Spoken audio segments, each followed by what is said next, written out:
Hi mga ka-venture! Tapos na nga natin puntahan ang Istraha at Kapihan sa Ginurangan.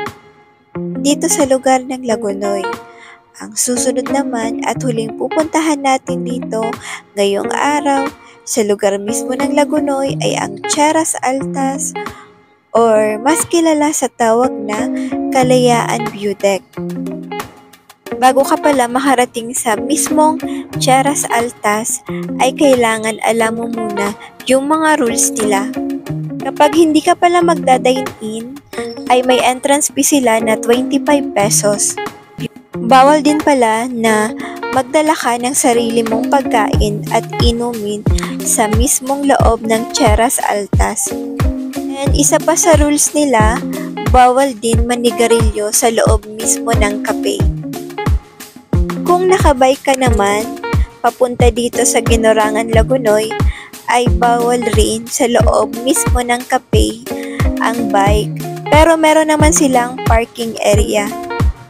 And kung plantitas ka naman, bawal rin ang kumuha or mamitas ng bulaklak or mga tanim dito sa kape.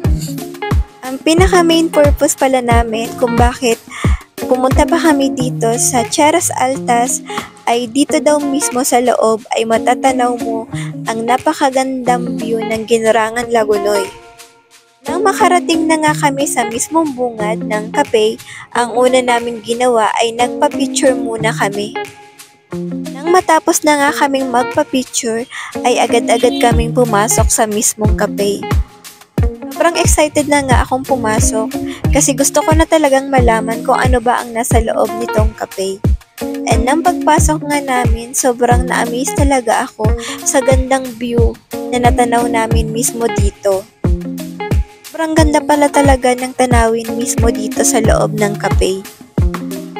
Papunta pala nga kami dito sa kape ay tanaw na tanaw namin ang napakagandang view. Pero hindi talaga namin akalain na mas maganda pa pala ang view mismo dito sa loob ng kape. Kaya isa rin to sa maire-recommend ko sa inyo na puntahan nyo dito sa Lagunoy.